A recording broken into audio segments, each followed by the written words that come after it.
Ma'am? I've got a question. I'm looking at general announcements. It says Yes, ma'am. November and December planning commission are 1 week earlier. So does that mean we are at first and third for both November and December? I think that's how we did the schedule. Okay, I just want to make sure it was the whole I month. think So you got a short week, which means very little applications usually. I think sometimes y'all voted to move the December up. I think back last year, everybody Let me look at it. December up. You ready? Ready? Good evening. I'd like to call the regular meeting of the Maumelle Planning Commission to order here on September 25th, 2025. Call to order being complete, we have announcements from staff. I just have one general announcement. As you can see on the agenda, the November, December meetings are going to be 1 week earlier due to the holiday. So the first Thursday and third Thursday, which means applications for November will be due on Planning Commission Day for October, and in December it'll actually be the Wednesday before Thanksgiving. And then Scott has some introductions. And Mr. Chair and Planning Commission, I would like to, with the recent organization that we've had within our department, I'd like to introduce a couple of new staff members that you'll likely see working with Jason and I within the planning section. First off, I'd like to introduce Mr. Wes Langley back here, if you wouldn't mind standing up. Wes has now come in as our planning and permits field technician, so he'll be overseeing within the planning side, subdivision, stormwater management, the subdivision construction, making sure that everything's rolling well. And then he's also going to be over excavations, managing that with the utility excavations in the city. So we're excited to have Wes part of our process. It's certainly going to help us out managing better. And then the other person here is Miss Rachel Julian. Rachel is now our planning and development specialist. So she's been with us for a couple of years. She's moved up from the planning permits tech to the specialist position. She'll be helping Jason with the agendas, with taking minutes, helping us with all the planning processes, and then she'll also be helping me in economic development as we're moving through with some of that. So I just wanted to introduce those in case you see them as part of our process. Good. Well, welcome, Wes, and congratulations on your promotion, Joe. I think, maybe. Is it? Good. Yeah. Good Yep. promotion. Oh, yeah. Assumed that was the case. Very good. We've covered announcements and general announcement, our general announcements on the PC meeting change. So we have approval of minutes for the August 28, 2025 meeting. That's before you, is included in your packet. Is there any revisions, corrections that should be made on these minutes? Seeing none, Chair will take a motion for approval. Mr. Chair, If somebody would be so kind. Mr. Chair, I make a motion to approve the minutes as posted. I hear a second. Second. Hearing a first and second, now we will act on the approval of the August 28, 2025 minutes. All those for the approval say yes. Yes. All opposed, no. Motion passes.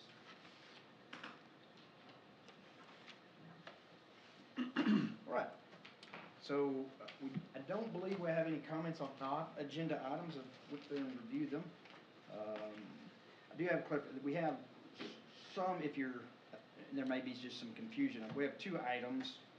One is the Country Club of Arkansas Phase 15, which would be item number 1, and then the master plan on CCA 15 is item 2. So we do have one note from Ms. Geneva, I think it is, that she wants to speak on both, if that's correct. If not, let me know otherwise when you come up for the first time. So that being said, we will open the public hearing. Having no old business, our first item of new business is the Country Club of Arkansas 15, lot 700A development plan. Report from staff. You want me to introduce this one? All righty. So, so commissioners, if you'll recall, back in July, staff approved a preliminary plat for a single lot, which was 700A or 700R of this subdivision for a proposed restaurant that was coming in. In August, Planning Commission approved a preliminary plat for the remainder land. which was approved with proposed connections on Rochelle as well as Paul Ills. With that, that approval was conditioned, of course, that approval in August is not really part of this development plan. This development plan coming forward is for the single restaurant. In front of you, you have the preliminary development plan, the landscape plan, and the commercial building design. So what I will do is start with the preliminary development plan and go through it. Give me one moment.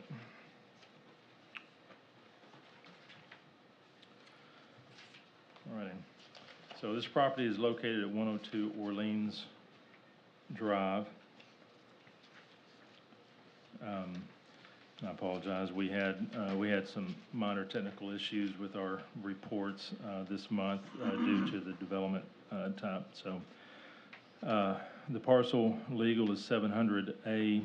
The type of subdivision, of course, is just one lot, but it's one of several lots within this subdivision. It's zone PCD plan commercial district with a current land use of commercial.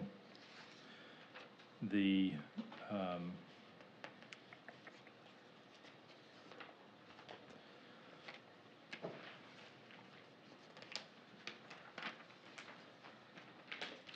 okay, Jason, I'm sorry, this is a little hard to follow. My apologies. Down to the project description. Yeah.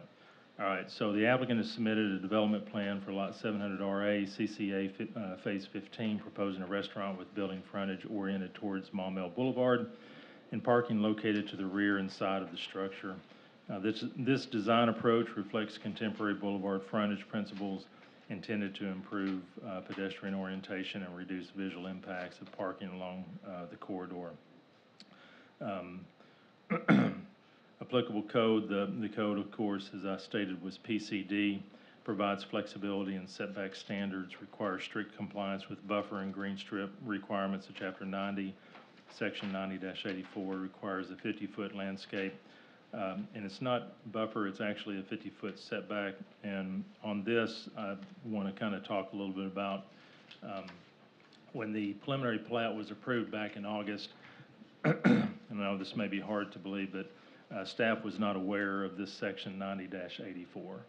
And in all past discussions that we've had on other lots along the boulevard, we have referenced a section out of 94 in the industrial park that deals with 50-foot setback and buffer concerning the industrial park. And when you go back and do all the searches, you'll find that this particular section of code references setbacks and it references clearing. It doesn't discuss buffer. So when you find a search, you don't find it. So this one actually, thanks to one of the residents that spoke out, Mr. Mosley, and he reached out to the city, so we did a deeper dive into the code to try to find what he was referencing, and this code came out, and that's where we provided information to the city attorney and then reached out to the developer based on this specific code. So the code described in 90-84 requires a 50-foot non-clearing setback. So we missed that in August, and but we, as the grading was approved after that plat, we reached back out and requested to stay out of the buffer. So anyway, I'll kind of share a little bit about that here momentarily. I just want to go through the development plan and the site plan, if we could. So the analysis on the actual proposed development, which is on that one lot. So the staff acknowledges and supports the applicant's design intent of orienting the building toward Maumelle Boulevard and placing parking to the rear and side, which aligns with the purposes of Section 90-33 to enhance appearance, screen parking areas, and encourage pedestrian-oriented development. A reduced buffer of 15 feet with enhanced landscaping and the existing canopy in the right-of-way would still provide a green edge to the boulevard while accommodating the urban frontage desired by the applicant. So,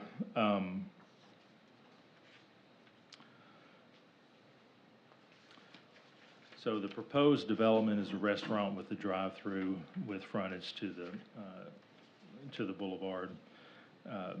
Upon finding this request or this requirement in the ordinance, there was really no way around that. We did more research, and we did find that in the past, these 50-foot non-clearing setbacks had been applied to older plats along the boulevard in the commercial areas.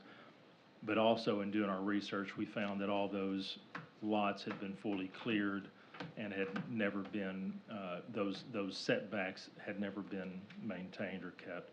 So it created a conflict that we're trying to work through internally. We're going to have to work with the city attorney and with Planning Commission and the city council to determine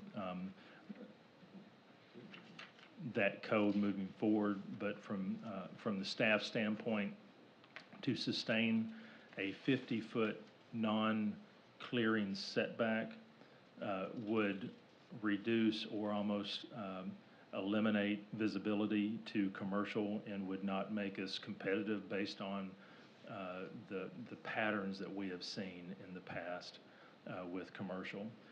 But I think one thing, we have met with residents, we've had these conversations, and I think it's vitally important that to the community and to myself that this be a good gateway. So regardless of the actions that have happened so far, our goal is to make sure that any restoration of any areas of significant trees be placed in a way that is done effectively to improve the area, improve the neighborhood, but not reduce or impact the ability of commercial to be competitive in this area as to others. So the site plan is in front of you. We can go through it in detail, but after speaking with the applicant and the fact that with that non-clearing setback or requirement in the code, it does require a variance. As we were moving through the process this month, we were not able to work with the applicant quick enough to get the notifications in for the variance. So it would have to be on the agenda for next month. So any approvals on this development plan this month would have to be conditioned upon an approved variance to that non-clearing setback. And with that, after speaking with the applicant, and since there are several moving parts due to the clearing that has happened on the lot, that we need to address with the developer, not the applicant, but with the developer owner of the land, we have all recommended that we recommend a deferral of this item until next month, so that it can run with the variance and give us more time to work with the residents, the neighborhood, as well as staff and the owner developer to come up with a plan for that's proper restoration, plantings, landscaping that would satisfy. So one question that I have for the commission is the items that we have. Of course, if we recommend deferral, that's what happens. I certainly wanted to continue this on the agenda this month because there are a lot of residents who are involved. I'd like to continue their conversation and dialogue, which helps us at a staff level to get the plan to where it needs to be. But I also want to emphasize that this is a restaurant. It is a private investor on this one lot. They were not the ones who are responsible for any of the cutting of trees on that land. It was the developer owner, and we're working through that process right now. There were some misunderstandings and miscommunications through this process, but we have a very good process. And I will also state that with announced new staff, we've been in a reorganization and we've had shifting responsibilities over the last month and a half. So, of course, this whole thing happened at the most inopportune time, departmental-wise, because it caught us off guard, and we, from a staff level standpoint, there were some things that you know, we could have done better. But in the end, our goal is to make sure that we turn this into a development and help the applicant that's coming through wanting to build a restaurant to be successful in the city of Maumelle. So with that being said, I'll kind of open it up for any questions. One thing that I would like to have discussion on, if we could, is that front 50-foot non-clearing setback, and so that when we come back next month with a variance, what that variance might look like. They were proposing 15 feet within their application. The setback is a 50-foot non-clearing setback. We think 50 feet is a little too much. Now that the trees have been cut down, you can see what 15 feet looks like of significant trees. We think that we can work with the developer and the applicant to come back with some additional trees, plantings that would help to restore some of that, but still be sensitive to the needs of commercial development. And I believe the owner-developer's engineer has met with some of the residents, and they've discussed and they've conveyed to me that they are fully in agreement with wanting to create necessary screenings and landscaping that for not just this, but the requirement throughout the rest of the development that would make this area look good and meet the intent of the ordinance. So we've had a lot of moving parts this past week, so we just, that's all I have. Thank you. I believe, question for council, I believe the applicant has to request the deferral. I think in the past, I would certainly recommend, my philosophy on deferrals or continuances is that if the applicant has paid the application fee and they've submitted a complete application, and if they want an up or down vote, that's what the planning commission is here for. And you should give them the up or down vote. So that's generally my philosophy, is that if the applicant wants the vote, and assuming the application is complete and all that, then they're entitled to it. And a little bit of a gray area, based upon this discovery of the 50-foot non-clearing buffer as it currently sits in ordinances, that it appears that the application wouldn't be complete because the variance is not in place or recommended on the agenda. That's true. So do we have a complete application or incomplete application? I guess incomplete. Very good. So I want to make sure, Philip, you understand? Yeah. May not like it. No, well, I Understand. just want to make sure the owners ultimately understood the situation. Okay.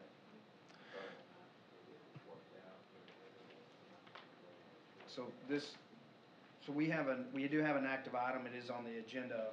We do have public comment. So my full intention is let the comment. If the app, well, I guess if we're not going to hear that, I have no problem listening to public comment. And we can move them back to non-agenda items for that, but we have an incomplete application that's being clarified now, so really it's not up to be heard. But these folks are here.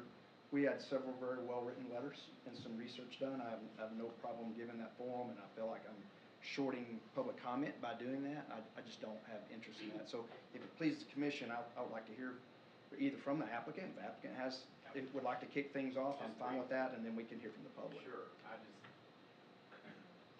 yeah, speaking on, I'm sorry, I am Philip Lewis Engineering. Speaking on behalf of the applicant, obviously, I don't know that we really have a choice not to defer it, and that's okay. We had a heads up that we probably needed to do that to get things worked out. I guess I would only say, I hope we can get, no guarantee, but some assurance that we can work through this to make the site work, because if you start carving too much into it, it's going to pretty much render it very difficult to develop and get everything, parking and everything else you need.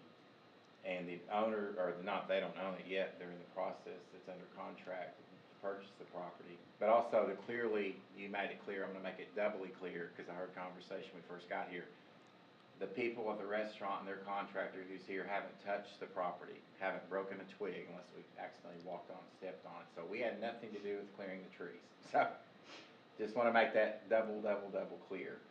And we want to work to reach some concession, but I'd like some assurance, because we have time invested, we're gonna have more time invested, that there is a desire from the public standpoint to work through, and y'all have had a lot of meetings. I haven't had any meetings with them other than seeing the folks here, which I think is great to have the interaction with the public, but some assurance that we're gonna be able to reach a reasonable agreement, because I don't know, for whatever we can get out of that, we'd like that, so that we don't waste anybody's time and money.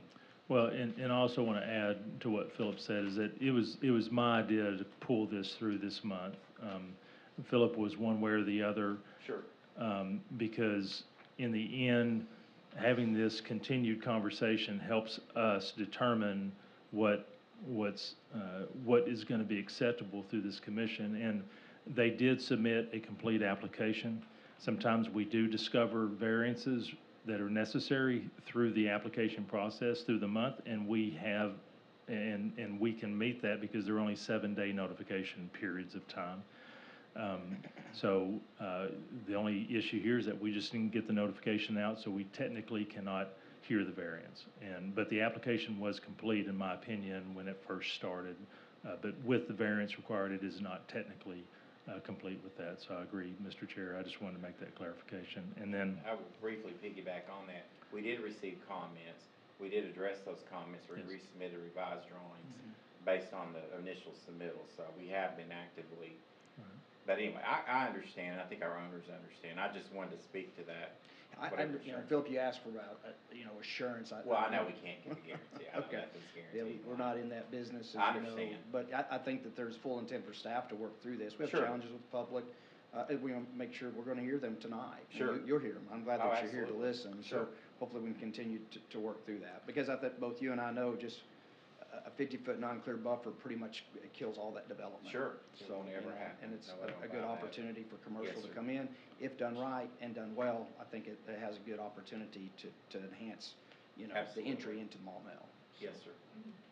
That's really all my great wisdom, so I'm gonna sit down and hear what everyone else has to say, but Sure. thank you for your time. You bet. Thank you, Philip. Thank you, sir. Okay, we will open up for public comment.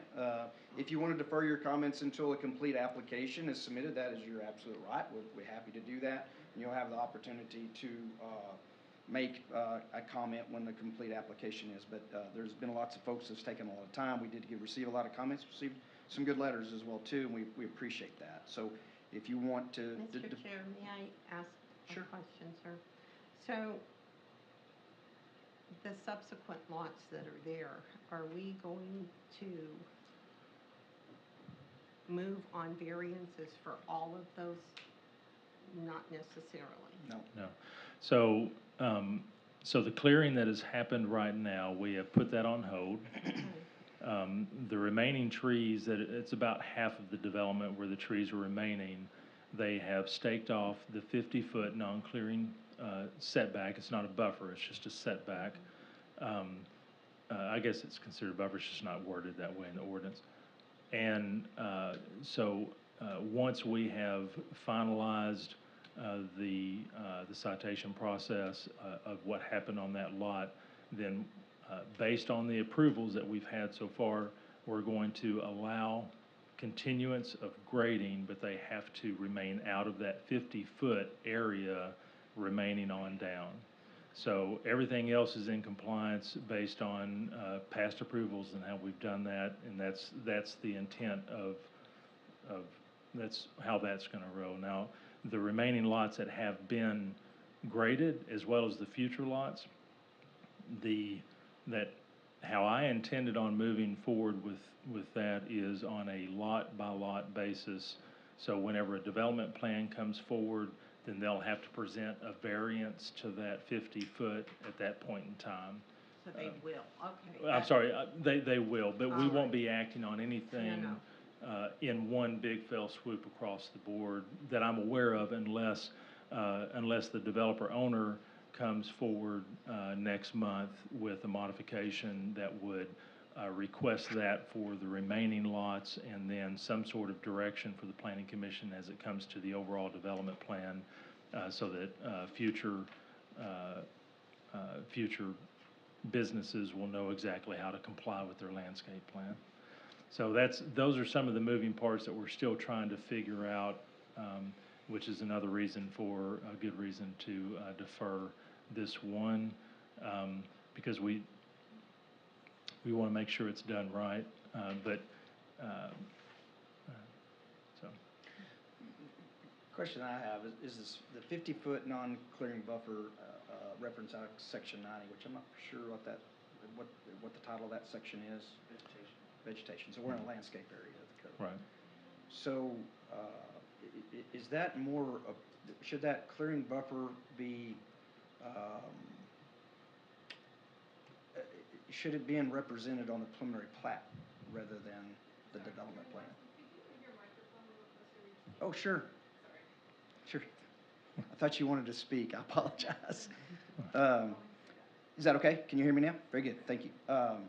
So if we're in section 90, which is vegetation, and I read back through the preliminary plat, where is the appropriate location of this clearing buffer? How should it be addressed? Should it been on the preliminary plat, or is it on the development plan? And the struggle here is that we have a development plan on when we have 6, 7 lots in the subdivision, so we got to handle them separately. Can you comment? And you may not be. I would just like some clarification walking through and this deferral and get some clarity on that. Do we need a revision back at the preliminary plat to indicate this? That way, when somebody pulls the preliminary plat, takes a look at it from the developer standpoint, they understand that there's going to be a variance that will be required. And yes, sir, and I appreciate it, and I apologize for the lack of clarification. That is the conversation that we've had with the applicant on the full preliminary plat for all the lots, was doing a revision of that and placing the non-clearing setback on there so that we have it on the plat for reference moving forward. And then from there, we'll deal with it on a development plan by development plan basis. Understood. I think that's perhaps gaining clarity, although it's not clear where it goes. It's in the landscape area of the. It's in the first 50 feet from the frontage of Maumelle Boulevard where the lot line is. So it's just on the boulevard. It's not on Orleans. And then I'll also state that I'm not sure whether if that is a planning commission action or if it's just a revision to the plat to make that correction. And so I believe it's a staff level to get it on there because by ordinance it's supposed to be on there.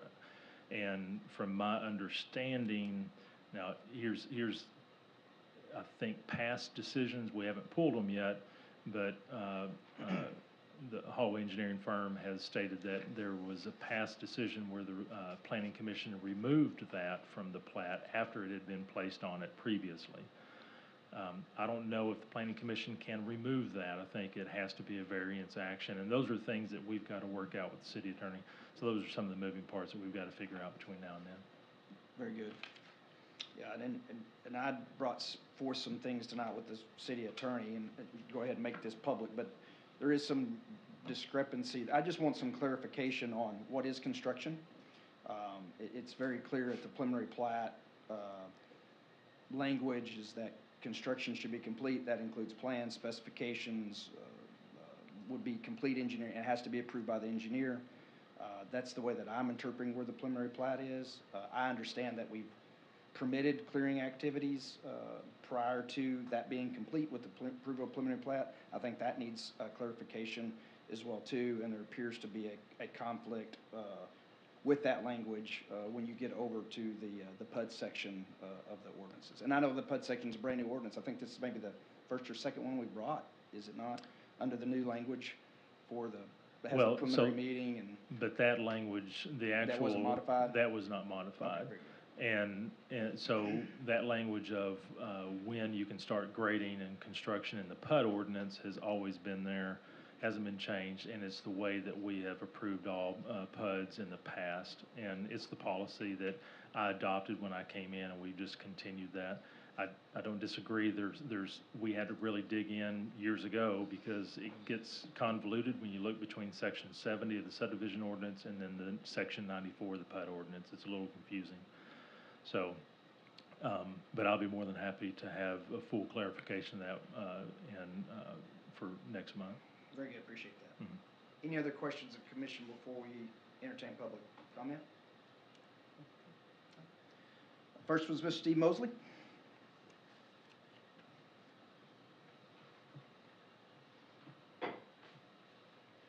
Hi, Steve. Hello. How you Fine, doing? state your name, address, please, for the Mr. record. Johnson. My name is Steve Mosley. I'm a Maumelle resident, 16 Riverwood Place here in Maumelle. Thank you, sir. Yeah, this is a difficult issue. And as I mentioned to the engineer when we were out stepping it off to see what 50 feet looked like, and after it had been bulldozed, I said, the law is the law. You got to go by the law. And I'm very pleased to see that Mr. Grummer is respecting that, and as well as City Attorney Horton and yourself for wanting to do this right. And I appreciate that, because it is, I guess, if you didn't know about it,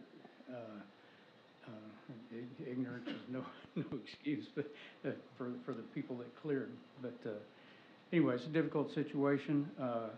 You mentioned trying to get some people, make sure certain parties are included, and I'd like to be included in that if so be it.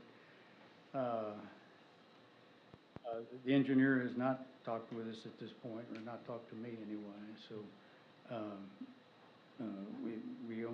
we met out there when we went out to see what kind of damage had been done and where it should have not been cleared. And one other thing I'd like to see hashed out, to make sure that the variance is even legal,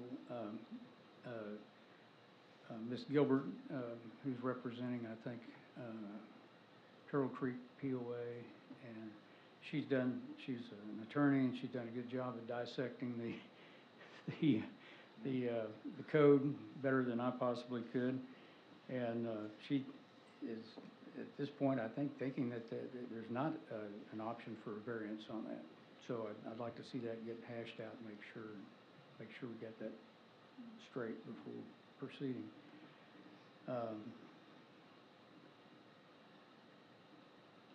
I think that's all I've got on this, but I was going to have a lot of things, but Mr. Drummer covered a lot of it and answered a lot of questions here.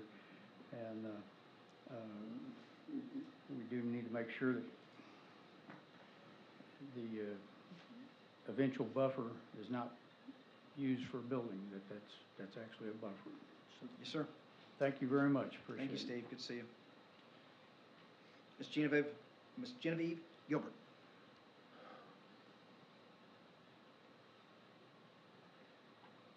Good evening. Good evening. Genevieve Gilbert, live at 404 Riverland Drive. I want to go ahead and make some comments tonight because I think it will make the process go smoother moving forward. And I think there is a sincere wish on the side of all parties to come to a conclusion that is good for Maumelle as far as commerce and good for the residents. So please rest assured, to the extent that I can, I'll be a very happy and willing participant in that. First of all, I want to point out that there is Maumelle ordinance that commands the Planning Commission to consider the compatibility between the proposed development and surrounding areas so as to preserve and enhance the neighborhood. And preserve and enhance the neighborhood is the point that I really want to focus on right now. So if you look at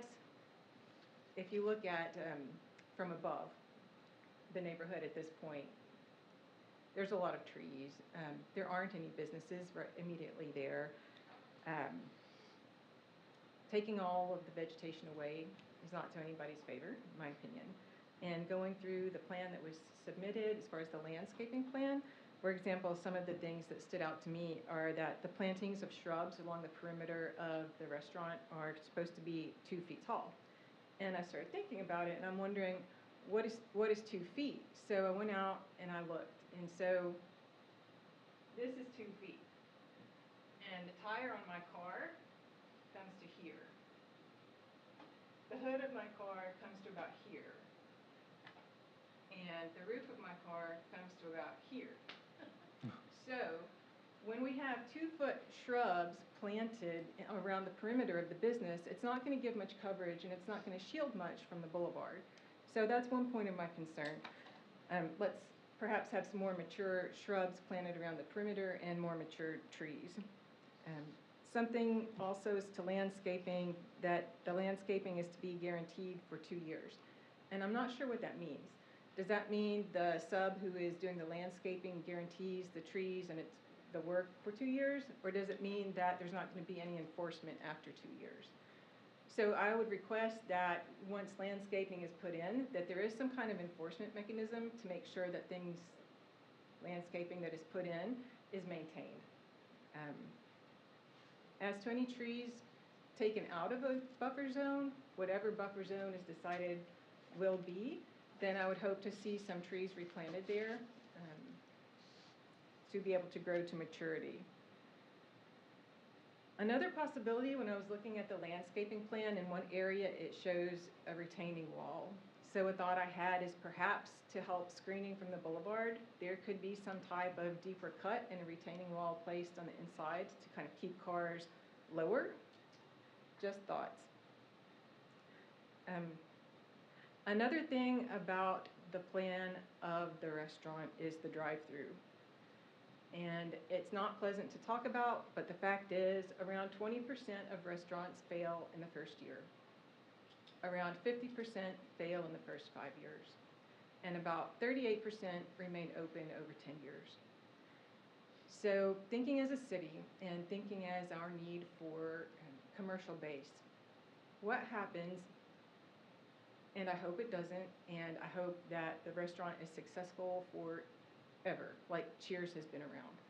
But what happens if after 2 years, the restaurant goes out of business? The building is that we're then left with a building, left with finding a new owner, a new enterprise that will go in and needs a drive-through. So either the drive-through space is going to remain bare and empty, or they're gonna have to do some type of renewed plan for it to look attractive.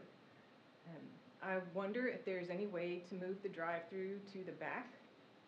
Yeah, I don't know, can it be considered? Can we have some type of drive-through towards the back of the building instead of going around the front on the boulevard? Again, in my opinion, it's unsightly to see cars standing in the drive-through with 2-foot shrubs only to block it as we drive down the boulevard. And again, this is a gateway to Maumelle, and we want this to look attractive, and I think everybody is in agreement to that, so I hope that we can reach some type of solution there. Money Inc. has described Maumelle as a city that doesn't sacrifice its rural character, and that's to paraphrase.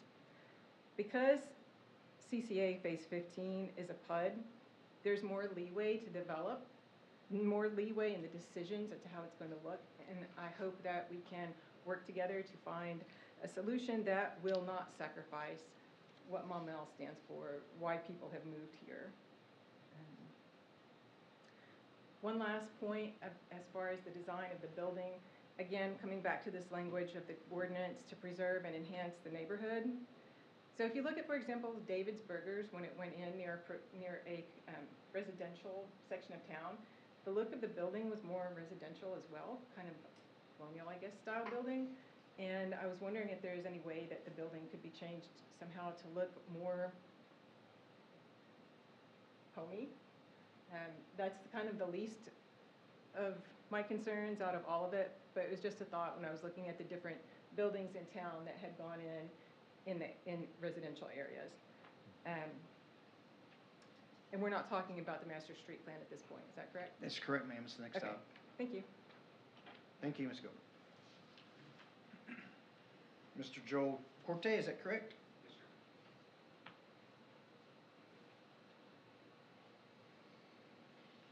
Welcome. My name's Joel Cordy. I live at 406 Riverland Drive. I share a lot of Ms. Gilbert's concerns about the development.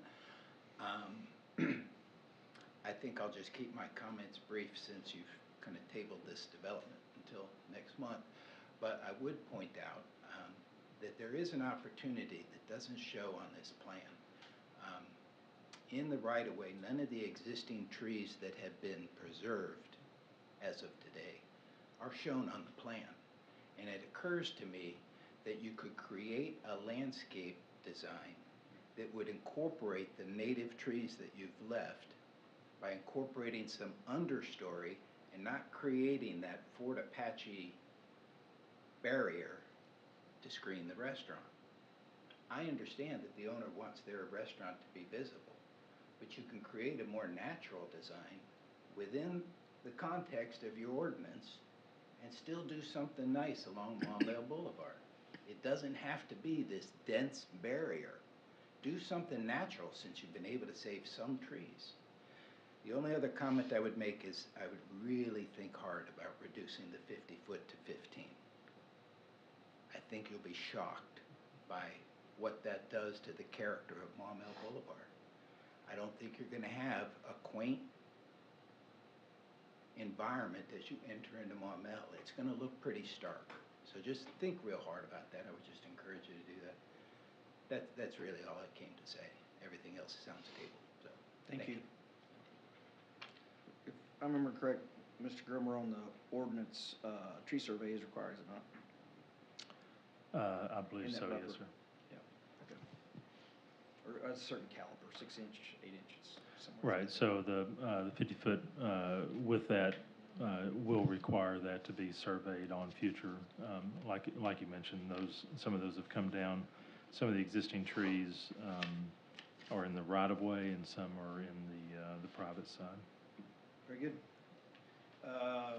Mr. City Attorney, do we pull this as all one item or defer it for 30 days? And somebody run down the date for that for me, for next meeting? 23rd, thank you. October. So do we need to do this by each, or do you have preference on how it should be done? You can make a motion to defer all three at once. Thank you very much. Chair would entertain a motion of deferral for items on Country Club of Arkansas Phase 15 of Lot 700A Development Plan, which is referred to as PDP 25-1, for all items A, B, and C to be heard at the next regular scheduled meeting, which is October the 23rd, 2025. Mr. Chairman, I'll make a motion to table the items 1, 2, and 3 concerning the Lot 700 development plan to the October 23rd meeting. A, B, and C. A, B, and C. Thank you, sir. Do I hear a second? Second. Hearing a first and second, we'll now act to defer these items of item 1 for A, B, and C until the regular scheduled meeting of October 23, 2025. All those for the deferral say yes. Yes. Yes. All opposed say no. The motion carries. The next item of business for us is a master street plan amendments, master street plan update for North Maumelle. We have 3 different items here that we'll hear separately. The first is the Country Club of Arkansas Phase 15 area. So, Mr. Chair, I think I'm going to take number 1. Oh, I'm sorry, guys. Sorry. Go ahead, I apologize. I believe I'm going to take the first item, CCA Phase 15 area, and I'm going to let Jason take 2 and 3. So this, the location of this master street plan amendment is meant to make the proposed development that that we were talking about before this item more accessible. And it does make that whole area more competitive with the other commercial areas on the boulevard. One of the challenges that we have within the city of Maumelle is the lack of competition. Everybody is going to North Little Rock. So accessibility to this location is paramount. And then from a planning perspective, it does make more connection sense into the North Little Rock area.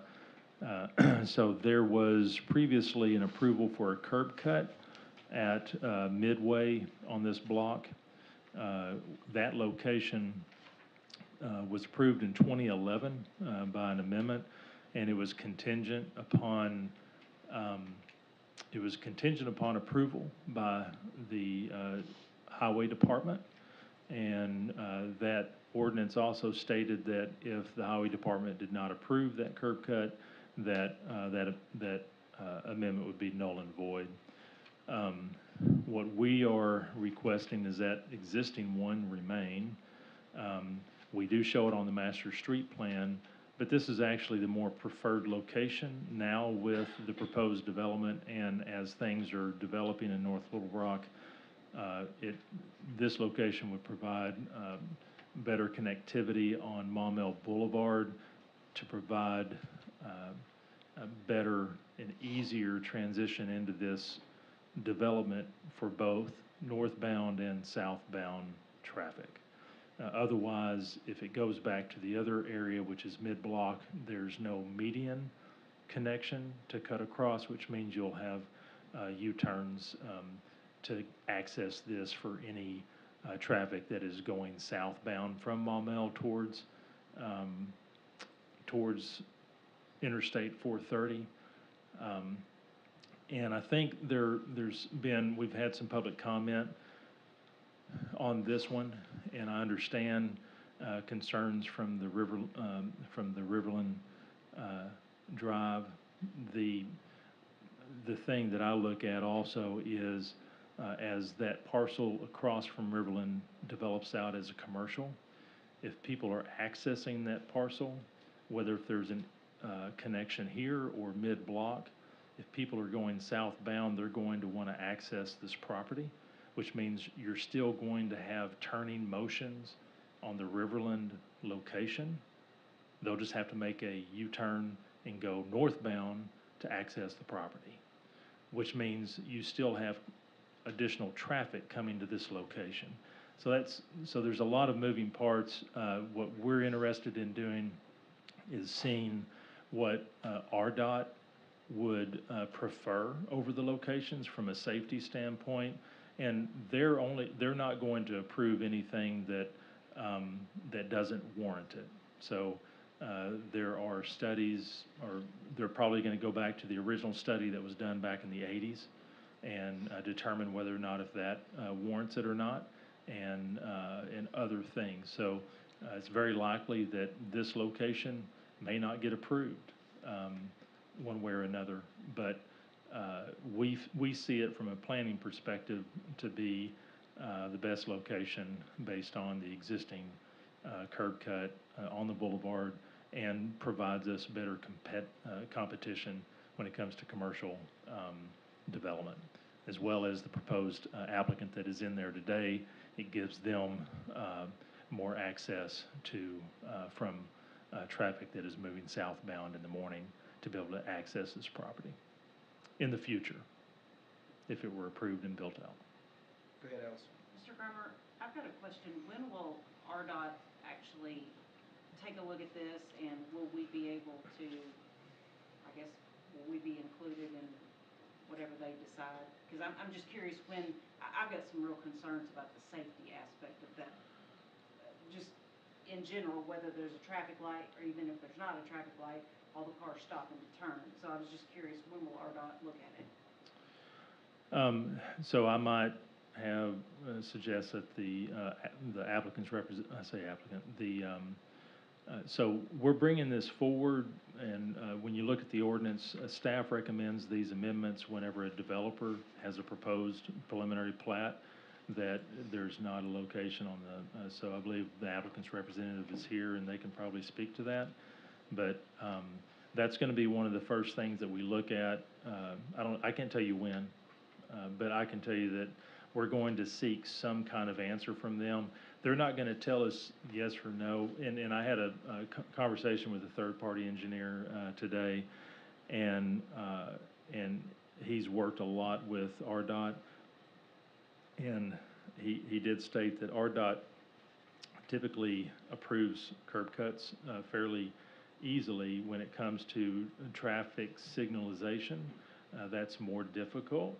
So they have to have a warrant for that in order to justify it. And so they're not going to tell you yes or no that they'll put a light there. But what we would seek is, can they tell us whether if there's anything that would prevent a light from going there? and then allow time to justify if and when this develops out. The land that is adjacent to us in North Little Rock, they're still excavating that hillside down. It's been that going on for years. And so we don't know when that will ever get to the point to where something may develop, but what we do want to do is at least plan for it. We've had these conversations with North Little Rock, and they agree. I think there's concerns that this would become a primary location for any development over there to access Maumelle Boulevard versus other areas, and that's certainly a justifiable reason. But I will tell you right now that more traffic coming to this intersection in Maumelle will have more opportunity to shop in Maumelle for the restaurants or whatever that may go there. And from an economic development standpoint, one of my jobs is to increase the sales tax revenue for this city. And I need opportunity to be competitive with North Little Rock. And but at the same time, I think that we can do this and work with the engineers and the designs to make sure that the residents' needs are taken care of when it comes to reducing impacts in the area, as well as making it safer. And that's my goal, is to have safe intersection, connection to other things around it, as well as potential location for pedestrian and bike and ped crossing the boulevard to our regional greenway. Scott, was the 2011 curb cut approved by RDOT? That we will have to check and see. I cannot answer that. I do know that we passed it, but maybe the applicant's representative may be able to talk to that. So a permit would have been issued for the cut? I would assume. Roy? This is kind of important a little bit, so. So we showed, just so the public understands, so although Jason doesn't have it up, and we were under paper maps back in 2011, I do know that. So that curb cut would have been middle of the plat, or planned to be middle of the plat, or approximately middle of the plat. Roy Andrews, 200 Casey Drive. Hi, Roy. Yes, it would have been mid-block. But there's not an approved permit. There wasn't a permit, as far as I know, not And filed with RDOT. have we inquired to District 6 to see if such exists? I haven't recently, and I can check on that, but I know knowing that's the not the permitting process, we would have needed construction documents to actually get that permit in place. Construction would have had to have been imminent. And was there I guess so it's, although it was shown on the master plan, it was not taken forward at any point in time for Right, application. They thought they had a development imminent at that time, and it didn't pan out. It didn't pan out. I see. So so that it doesn't exist, other than it's just a line on a master plan map. It was approved by the city, but correct, it would still have to go to RDOT for final approval with the driveway permit. And then denial by the RDOT would take it away and null and void the original approval by the city, but unless the city officially takes it off, it stays. RDOT, the first part of their approval within the city jurisdictional boundary is they require that the master street plan amendment reflect the applicant's location for the proposed curb cut. It's one of those steps that it assists the process because, again, we look at an amendment when a developer brings forth a plat that is in conflict with the master street plan. Then we review it, we determine whether or not if the city is in support of it, and if we support it, we move it through with the recommended amendment, and then it goes to city council, and then it's approved. So it's part of that process of getting the approval. I don't know if RDOT would allow an intersection that the city did not approve on its master street plan. That's a good question, but we typically modify it as soon as a development comes. Chicken or an egg, but it makes it easier to get our ducks in a row if we get the approval through the city. And then when we go to RDOT, it's one less step that we have to come back. And what does RDOT require the applicant to do in requesting the curb cut? what technical information is necessary for the application? We have to have a site plan, an approved site plan, and then we have to fill out a driveway permit, with contractor information and submit that through the process. That's just on a driveway.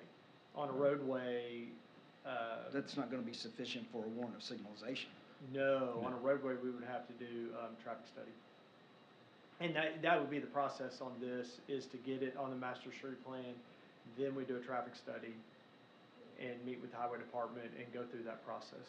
It's months long to get it. So are we doing a curb cut, or are we doing, what is the intention of the developer at this location? The intention would be that there is a signal there. From a safety standpoint, a signal to, one, slow traffic down and allow safe left turns. So is there a traffic engineer engaged that's determining the warrant process through the MUTC? We have spoken with Finley, with TSC. Is he under contract? He's not under contract now. But we have spoken with him about this and a few others to go through that process. I was hoping that the other was approved, well, only from the standpoint in comparison between the safety between the two locations. But, and that may be interesting to see if. Oh, that the mid-block driveway was. Have a professional engineer give that opinion, although he's under your employment, somebody else could look at it as well too, if they wanted to take the time. Mr. Chair, when I did some review of this, I did go online and look at, Department of Transportation, their site, and what recommendations. Again, I'm not an engineer, I'm just a community member, but it specifically said it is generally not advisable to place a signalized intersection on a curved area of the highway. We all drive that every day, and I think my concern is where that is located as a proposed, it is on the curve. Where that curb cut is midway, I think you have clearer visibility, straight line. But the proposed area concerns me, and without the additional safety evaluation or any operational analysis on traffic volume, lighting, cameras, what's going to be needed there to make sure whoever travels there is safe. We know the accidents that happen in front of David's Burger, and I will tell you personally, my son was rear-ended there at a traffic light, totally demolished the 150, F-150. So please, as we look at this, to me, I think we need more homework done, but if you're saying the city has to approve this as a thought process or a plan before the homework can be actually done, seems backwards to me. To make a good decision, I think we need data to support the safety or not safety. That's my personal opinion on this. It's like the cart before the horse type thing. Well, and I'll, to that answer as well, just because we want something somewhere doesn't necessarily mean we get it on a state highway. So the same thing for the, at the Audubon Boulevard crossing, we wanted a signalized light there, and they denied it. And they denied it for a reason through the original warrant study, or the corridor study that was done back in the 80s. So we would have to address some of their concerns, but you know, my understanding too is even the speed limit we have no control over because it's a state highway. So it's designated at 50, but we all know people are going 60. Yeah. So that's my other concern of, again, the impact of all of this for safety. And I understand the concerns. My also concern is that, and I think there's probably more people here that would say they feel perfectly comfortable pulling out into that median and doing a left-hand turn out of Riverland without and they would probably prefer a traffic signal versus no signal at all. But I pulled out of that entrance trying to turn left onto the boulevard out of Riverland, and it's scary when you've got vehicles that are flying around that corner. But of course, I don't do it every day, so I'm not the one that. No, and I agree, it helps Riverland, but I'm thinking, those traveling north on Maumelle around that curve.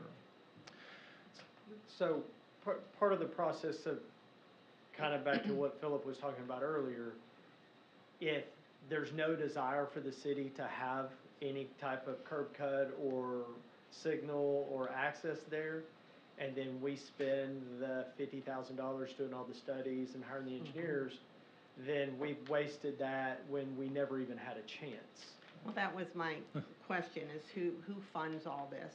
The developer Yeah. would be funding All right. this. And it is a lengthy process that if the city says yes, if all the boxes get checked, then yes, we will allow you to have a curb cut there or an intersection there. Then we feel better about going down through that process. But it is a lengthy process through the highway department, just like Scott said, that even the city wanted to put a signal at an intersection and they said no. Yeah, okay. We have to hire a traffic engineer that they'll agree to even use. And we know that they'll allow TEC because they have employees that used to work for the highway department, and Finley has a lot of experience in central Arkansas, period. And so we know that we could hire him to go through that process and meet with the highway department, meet with the city. And this just, I know this is a Maumelle standpoint, but it's also once Maumelle approves this, we need to go to North Little Rock because there's other connections that need to make this work. And so there is, before we even hire Finley to do the traffic study and then get the traffic counts, we're gonna be 3 or 4 months just going through the city part of it. And then we're gonna be another 6 months going through the highway department, and yeah, it may never get approved. And I do want to add this too, and it's a good point. 2 things. Number one, there is a lot of investment that goes in by a developer to do these, and that's why they seek these entitlements ahead of time before they step forward to make sure they have support by the city. The second thing is that, and this may not be helpful or not, but I don't know if you're second guessing last month's approval, but we ran the plat through last month, and Planning Commission approved the preliminary plat with the road alignments as we're showing it on this master street plan. So if you're having second thoughts about last month's approval, that I understand. It was contingent. It was contingent upon this action, and so you're right. So it was contingent. I also said at that meeting is that it needed to run its due course with application. Okay. That's where we're at. So.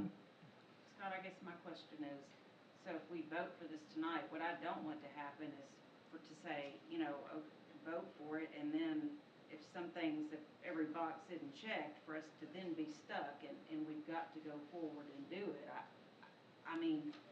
I'm just cautious about it, but, and I don't want to, obviously not be a team player, but at the end of the day, if it comes back and there's something that makes me even more cautious, I don't want to then be locked into having to support it.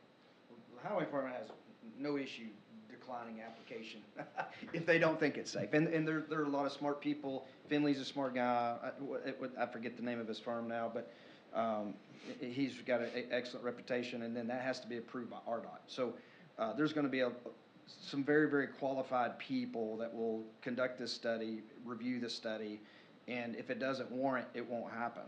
And then your applicant. I'm a little confused about this terminology of entitlements, because he's got a preliminary plat that's approved contingent upon the approval of this location of the intersection, which is months away. So he wouldn't be able to come back in and do a final plat without the approval of the intersection. I think what Mary's concern is, and others as Alice, is that, I think, do you approve it and then you put the faith in the developer's engineer, which is going to be removed by RDOT, move forward. What I'm not convinced of tonight is that we have to approve this for you to make application to RDOT. I'm not for sure about that, and nobody's told me otherwise. I guess I could call the District 6 permit officer and ask them, and they can come back and say that, but I'm not for sure that has to happen. I will tell you, in any development, residential or commercial, we've always gotten site plan approval before we've gone for any permitting through RDOT. Yeah.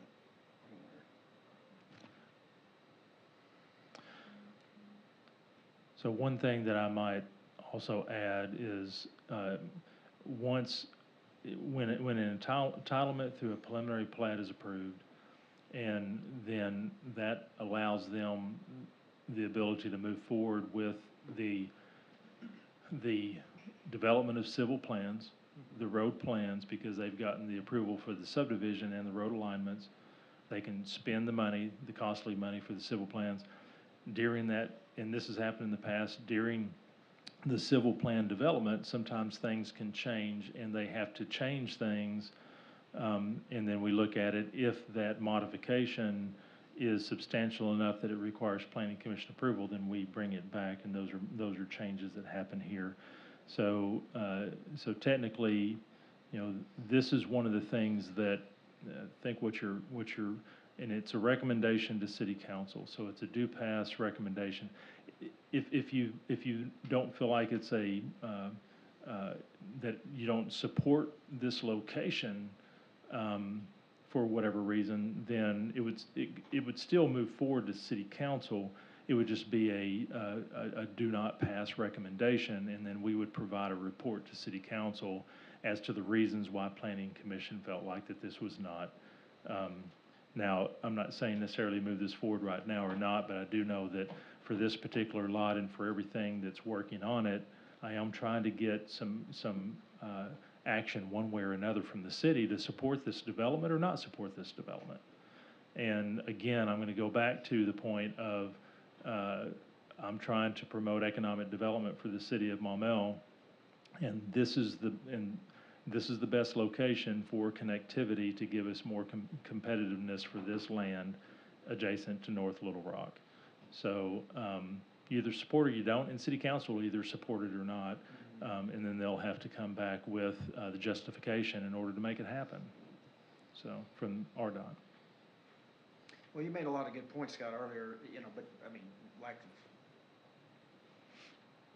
what makes sense, just obviously, there will be a lot of U-turn movement, a lot of, I'm not for sure where the proposed curb cut was in 2011 that was not approved is the best location, which is at the center point. I don't even know it works. All that back is all that's in North Little Rock, all that's R4, commercials on the south side, isn't that right, Jason? I asked this question at subcommittee, and I don't know, what is it R4 all the way to the east as well too?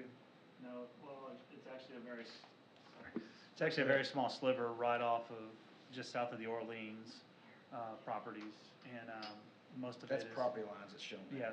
Yeah, the property lines, so it's about 200 feet, so, Ms. Winnick, so it's only about a quarter down, if even that far down of R4, then the rest is C3.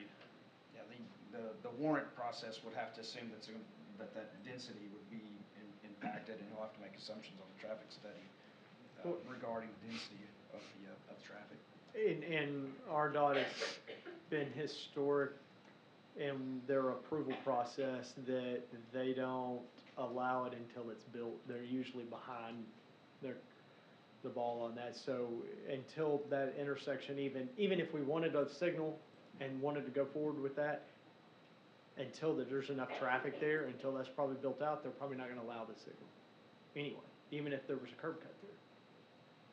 Are you saying they wouldn't allow the cut to happen? Until there's enough traffic, I've seen them not allow, they won't allow a signal based on the future. They want current traffic counts before they'll put a signal in. That's a signal, not a curb cut. So I've heard that they're pretty lenient on approving curb cuts. It's just the signalization is something that Has is to be more real numbers. more difficult. Not theoretical model numbers.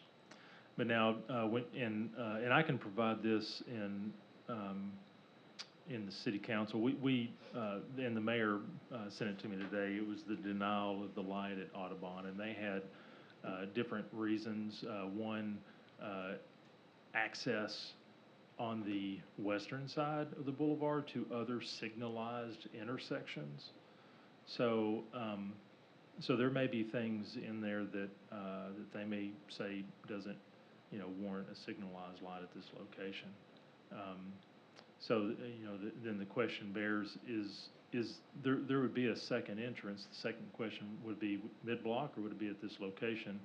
And whether if it's traffic at this location, or if it's traffic mid-block, you're gonna have turning motions one way or another to get in there. And so, Okay. Anyone have from the public? Any other commissioners have comments? We're good. I think you wanted to speak on both, didn't you, Mr. Mosley? Is that correct? Or appeared so? I'm sorry, what was that? It appeared that you wanted to speak on both items? Yes, You I'd like to spoke- speak on this. Is that item correct? here. Okay. Yes, thank you very much. Yes, sir. I'm Steve Mosley again, 16 Riverwood Place here in Maumelle. I've got a Metro Plan publication here that I got the other day. And they apparently took surveys and did some things to identify congestion points within the Little Rock, North Little Rock metro area, including Maumelle and all that. And just looking at what they did they included Maumelle Boulevard with that, and it actually has more congestion points than any other roadway here in central Arkansas. I'll pass this around in a second. So anyway, we've already got a congested boulevard, and it's going to, it'll get worse as we grow and that sort of thing. So we had, when I was on the city council, we finally got Casey Covington with Metro Plan to come visit with us, and he had a lot of great statistics to share with us and talk about the Maumelle Boulevard. And one of the things that really stood out that everybody remembered was that I think he said 80% of the people that live in Maumelle get up in the morning and leave the city, and they go and then they come back in the evening. So we're basically a bedroom community, and we need to try to facilitate that and help people get in and out of town so that they can go to work. Otherwise, people are going to quit. People that have to work are going to quit living here, and our property values will suffer for that. So the other thing he said at the end of the deal was, he said, I will give you a warning. He said, unless you all can find a way to keep more people in Maumelle and not have 80% of the city leaving, he said, you're going to have some real problems on Maumelle Boulevard in the future. So one of the reasons I'm saying that, Casey Covington, I don't know if everybody knows what Metro Plan is and what they do, but they try to plan and identify road work that needs to be done to help facilitate transportation here in central Arkansas. Did I say that right? But anyway, so what I would suggest is you try to get Casey Covington to visit with you about this possible stoplight and this possible road and that sort of thing. Let him tell you what his thoughts are on that. That would be a good way if you're struggling with this, which I appreciate that you are. Get that input first. You can table this item until next meeting or the meeting after or whatever. All you got to do is come here and approve this one item in the future if you decide to do so. But get the right input so you can do this right. I again emphasize this is a safety point. This is very, very. There's that blind curve. You've got that, and the first thing when I heard about this, I thought, my God, there's going to be a rear-end accident right off the bat there. It's just not a good place for a light to try to make everybody stop. And it's also going to be another congestion point in the morning. It's going to keep people on the boulevard longer. You're going to have more traffic. People are going to have a hard time getting in and out. You're going to be, for economic development, I understand that it might be good to help develop that center there with a second entrance, but you've got to balance it with safety for the residents. We've got 20,000 residents that use that, and rush hour congestion. You've got to balance that, and if it comes down to where, I mean, that is just one shopping area, but you've got to balance that out, and I think the residential side is heavier on this deal. I think you've got to consider the residents of this city on this. That's all I've got. Thank you, Mr. Mosley. Appreciate you letting me speak and voice my opinions. Thank you very much. Yes, sir. Welcome anytime. Ms. Gilbert?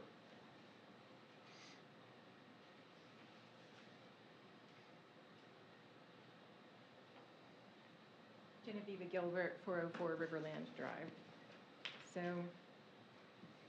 when the whole talk of this plan, the plan development came up, it kind of took us by surprise. Like, we didn't get notice, some of us, and this notice that was posted, unless you clicked on a certain place above the sign or the post, you didn't know what time or where the meeting was.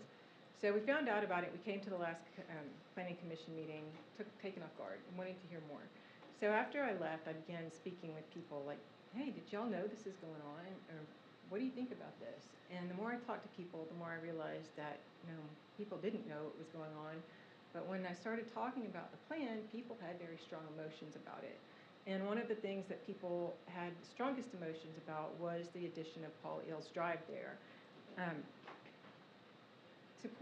started taking around a clipboard, asking people to sign a petition if they agreed with me that this could be a dangerous place for an intersection, or if you're worried about congestion, etc. And to date, more than 150 people have signed.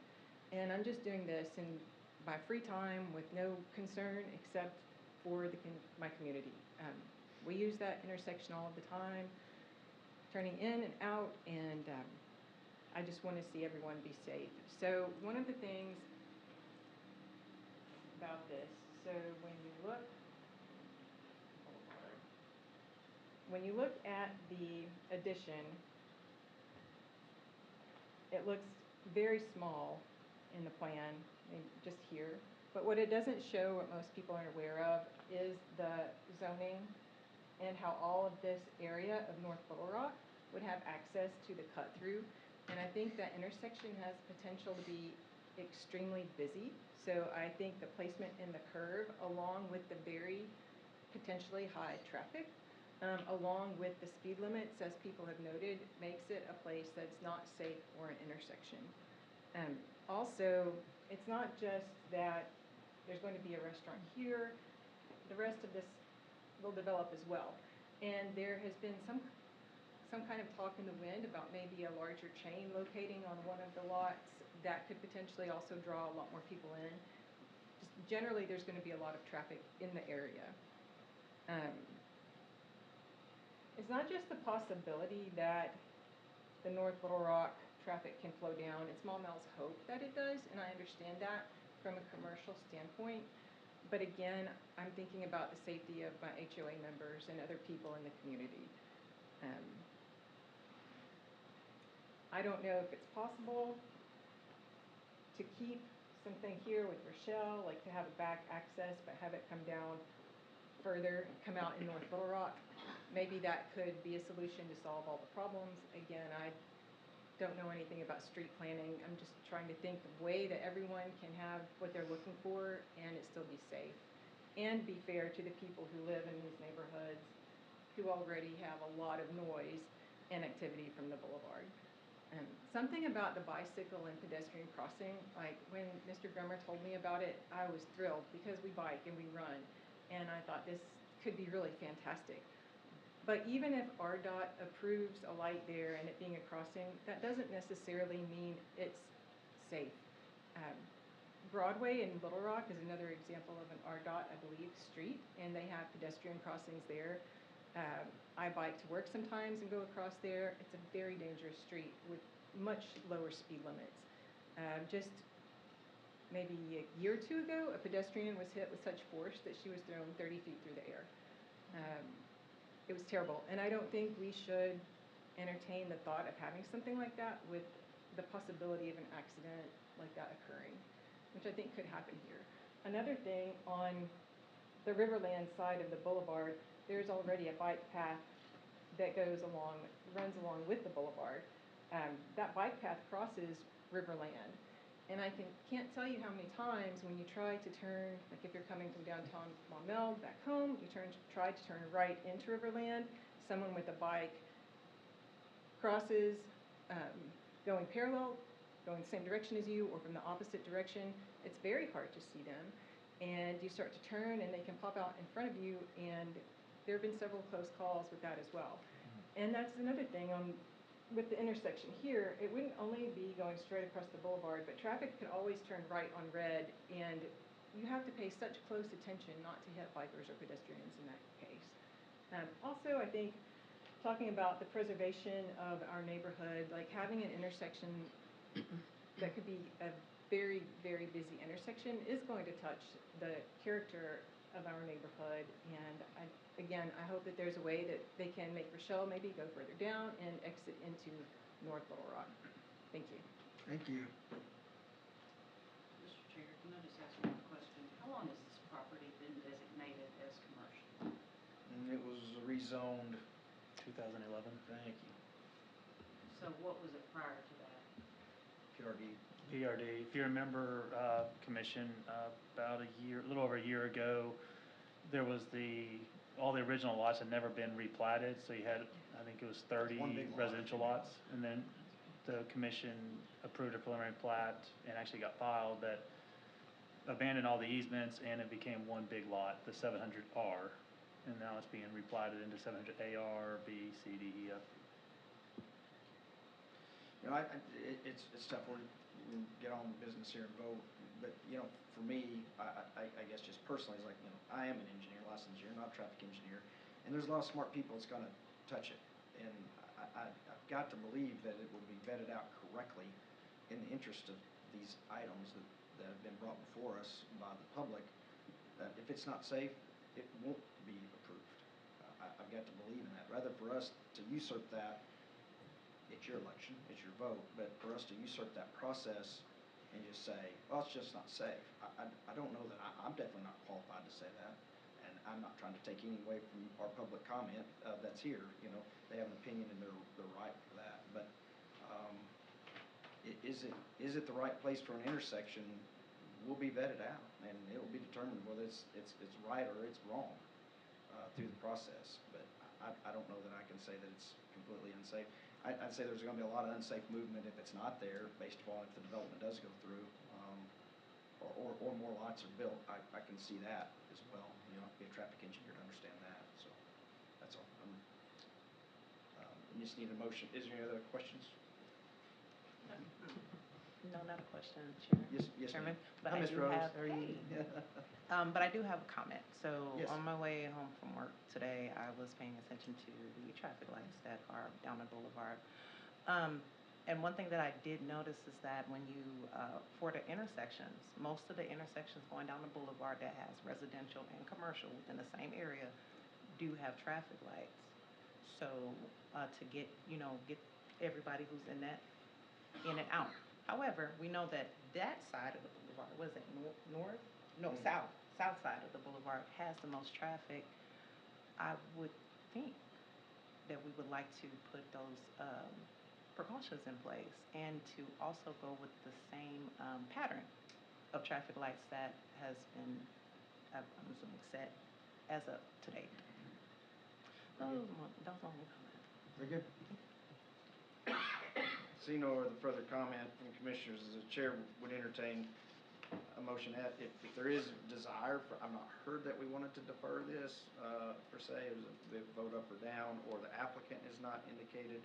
The applicant is actually the city of Maumelle in this case. So unless, Scott, you want to defer, we'll take action to vote. I'm just requesting action, sir. Yes, sir. Yeah, very good. So that the chair would entertain a motion. It doesn't even be made in the affirmative regardless of your vote. And it is a do pass recommendation, Yes, City thank you. Council. Do pass. It will go to council. Do pass recommendation. Is it just for item number 1? Yes, ma'am, for item number 1 for Country Club Arkansas Phase 15 area, and this is what's before us there on the screen. Okay. I recommend, I move to do a due pass recommendation to the City Council for MSP-25-1, the Master Street Plan updates for CCA Phase 15 area, contingent upon further staff, commissioner, or city engineer comments. Thank you. Do I hear a second? Second. Hearing the first and second, we'll now act on the Country Club Arkansas Phase 15 area for the amendment to the master street plan. All those for the master street plan amendment for Country Club Arkansas Phase 15 area indicate by saying yes. Yes? Yes. All those opposed say no. Motion carries. Let's see, Scott, for these folks, you can tell them when it will go before council if they want to have interest in presenting any public comment for council. Jason, what's the timing on the calendar? Wait, or we can look at that. Let me see. We've got, let's see. The October 6th. Yeah, so it'll be on the October 6th agenda. So those that desire to have public comment will go before council for a vote. I don't think that, is it ordinance? It's an ordinance, so there will So it'll actually be three readings. readings. Three so- readings, so the first will be October the 6th, and then there'll be 2 subsequent readings. There'll be a total of 3 meetings for action unless they waive, which I don't think that they will. So there'll be 3 readings. So you'll have actually three times to participate in public comment should you so elect. With the first one being the 6th of October, and then subsequently ran. Yeah, the second one will be the October 20th, and then the third and final reading would be November the 3rd. Very good. Our next item on the agenda this evening is for Master Street Plan, they're calling it updates, but it's really amendment for Industrial Park to Highway 365. Staff. Thank you, Mr. Chair. Commissioners, this is fairly straightforward. It is the main portion of it is a proposed collector running from Chance Boulevard up on the west side of the TSC property and also on the east side of the Pepsi property, going up to the Burkhalter property, and then crossing over the railroad above grade. I believe this location was chosen because it's the most level area to get across, and then meander its way up towards the 365 interchange with Long Fisher, and it's kind of going back to kind of what we looked at the previous amendment was a new intersection change, whether it's a signal, roundabout, kind of converging the eastbound I-40 interchange with Long Fisher, Frontier, and just try to find a way to redo that intersection, which anyone that drives there knows it's not a fun area right now. And then there also is another minor proposed collector coming down the west side of the McDonald's into this property, as well as a couple local roads would be proposed for better connection and interchange areas. Is there any development or applicants have been in to see your proposed applicants regarding this change, or is this something? So Mr. Chair, we don't have an active application, Okay. but we have been in conversation with potential commercial applicants in this area. So that's one of the reasons, along with the approved funding that's going to go into the interchange, we're looking for alignments. And I'll also point out, the only way for this alignment over the railroad to happen is for an overpass into the industrial park. That's no time soon. That would be long-term. We're just thinking long-term into the future. We actually tried to make this happen at the time when TSC was coming through because of the number of trucks from that distribution center, as a means of trying to keep traffic from just always on the boulevard, trying to get it up there. So the type of development that now is looking could potentially in the future provide opportunity for this to happen. But again, I think in order for it, we're just looking for support from the master street plan so that if an opportunity does present itself, we have the approvals. Very good, thank you. Questions from commissioners?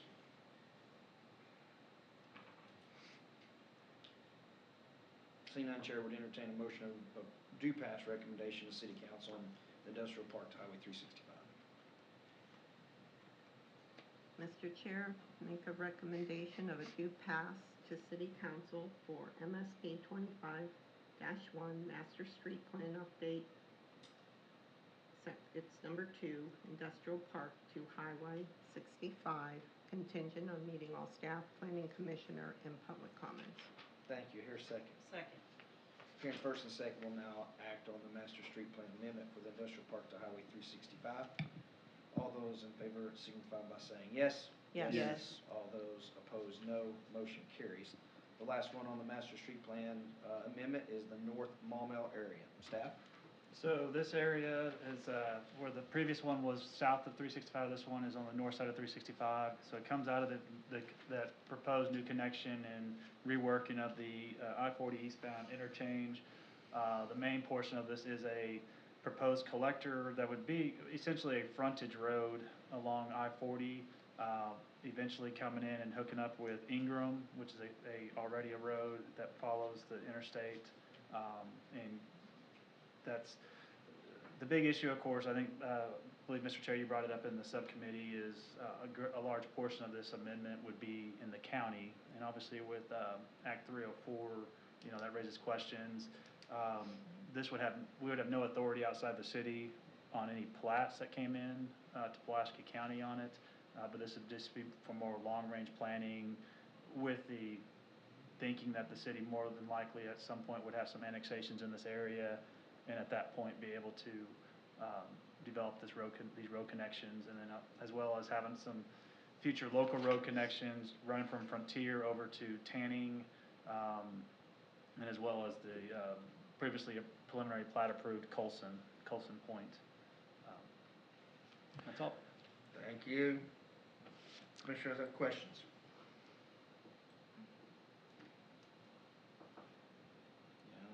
Probably need to get some clarity on that act.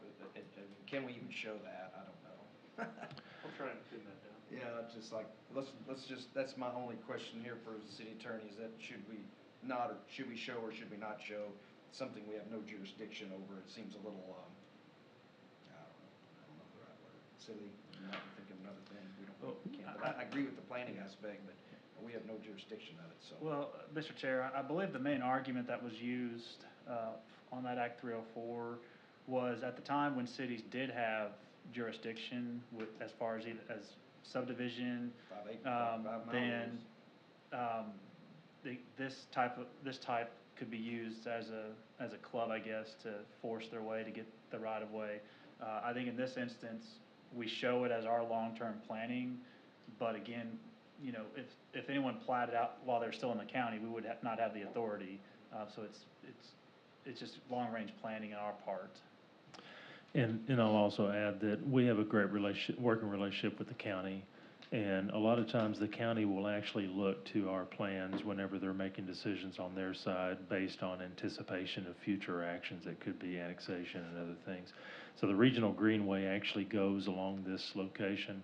So, those are things that we would work into the future if it ever annexed in, having a cross-section of the road that would support the regional greenway. Very good. Chair will entertain a motion of approval for the North Maumelle area. I move we do pass recommendation to the City Council for MSP-25-1 Master Street Plan updates for the North Maumelle area, contingent upon further staff, commissioner, or city engineer comments. Excellent. Here's second. Second. Hearing the first and second, the commission will now act on the proposed master street plan amendment for the North Maumelle area. All those for the amendment signify by saying yes. Yes. Yes. All opposed, no. Motion carries. The next item is a discussion only topic for no action, is a code amendment for the creation of an A1 zoning district. Staff. Thank you, Mr. Chair. Let me get our full screen back here. So this was born out of I think there's some discussions for future developments. The main portion of this is, again, with the city's general intent of annexing areas on the edges of the cities, and there's particularly large tracts. The main concerns from a lot of residents is being able to continue current usage of their properties, and what this A1 district would do would allow that for the most part. We did discuss this quite a bit at subcommittee, and I can go over everything again if the commissioners would like. I think what I'm looking for is, what would the commissioners like to see changed, added, removed, from this? And obviously, tonight is just, is a discussion at the request of the chair. Obviously, yes, I agree, a new zoning district, land use is a fairly large change to our code. If passed, we don't have any current A1, obviously, in our city. This would be all for future growth. Or if someone wanted to, that had large enough tracts, wanted to rezone to an A1, that is a possibility. I believe some concerns brought at the subcommittee, one was manufactured housing, mobile homes. I believe one comment was I felt 1 acre might be too small. So I'm open for discussion and seeking changes, any change requests we can go over and bring forth in October. I think that just my only additional comment, I don't know if 1 acre is more or less, 5 acres. 1 acre was Conway's, is that right? Conway's at 1 acre? Yes. Is that if you come in with this intent, is that are we gonna, if the use changes, say if they wanna build, say if there's greenhouses, whatever, we'll just pick something that's maybe not so desirable to be in the city. Or it could be, I don't know if mobile homes is a good one to pick on. I guess if we can't say they're raising pigs, that was one that was on here, right? Yeah, So there was specifically, when we came to animals, I think we were looking at chickens and bovine, but swine is typically left out pretty much in any city ordinance. So are we going to let them, do they have an application process? So if they come in as this new zone, which is A1, and they have some uses defined, are we going to continue to let them grow those uses? Because if you come in, the thing is that you're going to do something with the property, right? Or do we, so the question was that, are we providing fire service? I think the answer is no, right? Are we providing sewer service? The answer is no, but we are going to provide, I asked those questions at subcommittee, and I know there may be still chiefs left, but, or are we're going to provide police protection to these folks? Typically the services that are generally put in the letter upon annexation is, they're within a period of time, typically it's fire service, police service, and sanitation. Those are the services that are generally in there. What I was looking at with this intent is, kind of explained in the subcommittee, is if the property owner is coming in, but they have no idea what they want to build, it could be just a 40-acre vacant piece of property, A1 would be the base designation. And then once they are ready to develop, then they would go through the rezoning process, site plan process, So you're going to have an island of property out there that has no fire protection, which has what type of effect on ISO? That, yeah, Right? So- correct. So we need to get that engaged. Well, and I believe that all depends on if there's actually structures on the property. So if you just bring in timberland. So what if he expands and does, I'm struggling with it from the fact, do we need this or not? I don't know yet. So- To be honest with you, I don't know. To the point of do we need it, I guess I was going to ask you back to that strategic document, or, what is our future? Mhm. You said that kind of is approved to move forward on the strategic 3-year plan or 4-year plan or something, or not? And do we do that to see if this is needed? Well, so the mayor has asked me to get the numbers for the budget for 2026 for a comprehensive plan. One of the reasons this has popped up more so now is because it's more from an economic development standpoint in collaboration with the Maumelle Area Chamber, and there's an organization called Accelerate Maumelle that is made up of businesses and vested people within the city that want to see the city grow when it comes to commercial activity, as well as the third interchange. There are individuals that are interested in annexing, and this is more for annexation. So there's a lot of surrounding area to the city that is pasture land, green land, and or lumber trees And individuals don't want to bring their land into the city and then be charged a higher tax rate. So the A1 has a lower tax rate on it. It makes it easier for someone to come in. And then also for those that have agricultural uses already and they want to remain a farm, but they would like to have the ability to have, they have a residential home, then they can get sanitation service from the city of Maumelle. They can get fire protection and police protection. If there's a commercial operation or whatnot, they're gonna have to get commercial sanitation. We don't do that. But, from an annexation standpoint, economic development, this is one of the things that has been a hindrance to people wanting to annex into the city. Now, from a planning standpoint, is it good to annex in or not, to grow as a city? Well, I mean, that's part of what we're doing, the economic analysis for, impact analysis. And as we get that done, then we'll be able to have more numbers put down as to what annexation impacts to our overall bottom line, as well as, you know, the fire protection and all that. So, I think it's an important thing. I would rather see the discussion now and see if we can move there, just because you're not gonna have any land inside the city boundary that's going to qualify as A1. This is all gonna be new annexation land that comes in. And see, part of the reason I was thinking about this, knowing that survey that was just sent out to the residents about what bond issues are, what's their priority, and I saw the need for a new fire station. And I thought, okay, here it comes, you know, as we've talked about bringing more and expanding growth for Maumelle, so those issues will come up, and are we going to pass those type of levies or bonds to support the need for additional fire buildings and safety?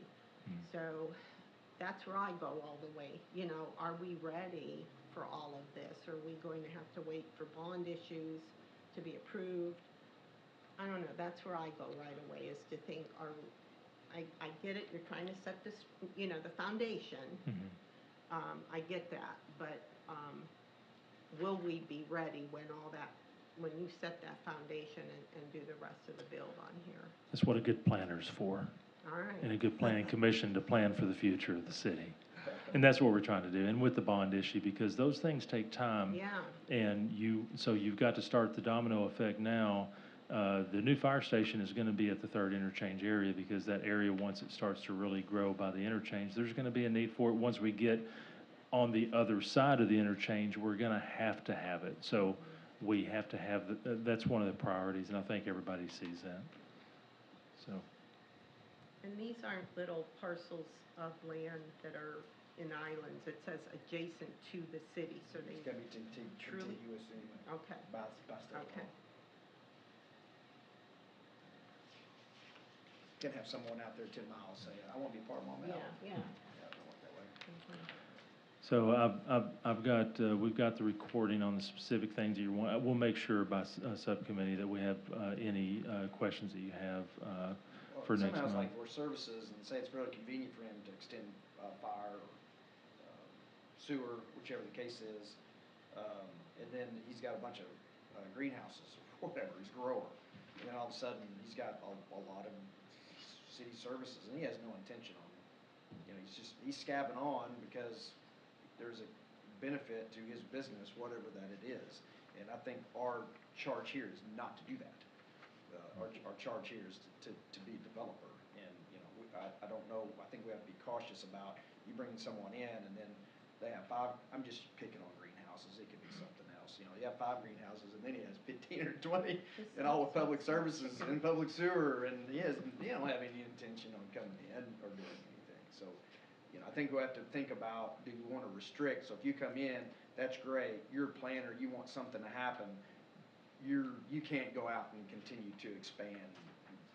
You know, can we limit him to not continue to build whatever that he has. Well, that's actually correct, because what they come in as is what they are stuck at, and then if they choose to expand, it'd be like a site plan modification, if you think about it. Their original use would be grandfathered in, but if they want to expand that same use and it is allowed, then they would have to come back to the planning commission for, let's say, a site plan modification. Or if they want to change their use, they'll have to come in, it could be a use that's grandfathered in at the time, But you're permitting but the it's use. actually a conditional use if they were to expand, so they would have to come in for a conditional use, which we've seen before too.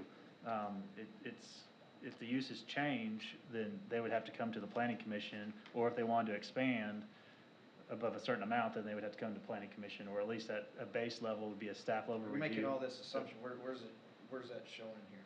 Well, no, once they come into the city, they fall under zoning regulations, subdivision regulations, and that vegetation regulations. So when they come into the city, we know what they're coming in with. Let's say they have 5 greenhouses, it's a commercial greenhouse. If they want to expand 2 more greenhouses, then they have to go through the permitting process, which would be a site plan modification, essentially. So that would come to either if it's depending on the size of it, it'd be a staff level review with a mayor approval, or it would come all the way to the planning commission. Well, maybe we look at restrictions more within the zone. And I think, so, and this is one of those things where's the majority of this going to be used? I think from a planning perspective, what we're seeing is large tracts of land that are adjacent to the city of Maumelle, where developers are seeing opportunity. And so being able to go towards annexation gets it into the city, so we can start planning it. Since it's not in the county anymore, we can actually plan it out. Kind of helps. So I think the majority of where this is geared towards is those things that aren't really, I know preparing for the concerns or the worst case scenario, I think is important. But I think the overall intent is to be prepared for growth. We're in a growth phase, and this A1 will help us get that first domino of annexation of land that, number one, we can pull commercial in, that's on a corridor that actually draws revenue, but the other one is land tracts that very well are open for future development, and we can start planning it once it's in the city. So that's really where the majority of So if the guy has 5 greenhouses, he has to come in and pull permit to expand another greenhouse. Correct.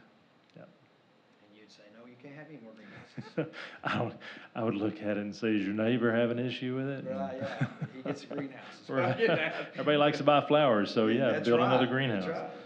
That's Well, exactly right. and Scott, we sales, I would put him on and I guess he's getting taxed. Yeah, so we get it in the city. It's in the city, we get revenue. so Scott makes a good point on that, in that if you think about it, on the fringe of the city, greenhouse stays out in the county, they can do whatever they want. So if they come into the city, then there actually there are regulations. And, any expansion, of course, they're also gonna have to pony up the money for an expansion of water service, expansion of sewer, any of that, that's all already in the city, that's covered by developer. Yeah, I don't know, maybe, if you're out there, let's just think about some of those things, and vet it out. Our next discussion is the same thing, so we've got to do a zoning, we have to create land use, it's for the same. I don't know that I have any other comment regarding the two, so. Alrighty, we'll move into closed public hearing and city council liaison reports. The first, Commissioner Ray on September 2. On September 2nd, the city council had the 3rd reading of ordinance 1148, accepting the annexation of land, 1149, amending the land use plan for Coolson Point, and 1150, amending the zoning map, Coolson Point addition. But those were all 3 tabled because the paperwork has not yet been filed with the county, so they were tabled to the October 6th meeting. Another note is that the Gateway Park name was voted to be officially Millwood Station. Not after someone. No famous person there. What's that? No famous person was decided.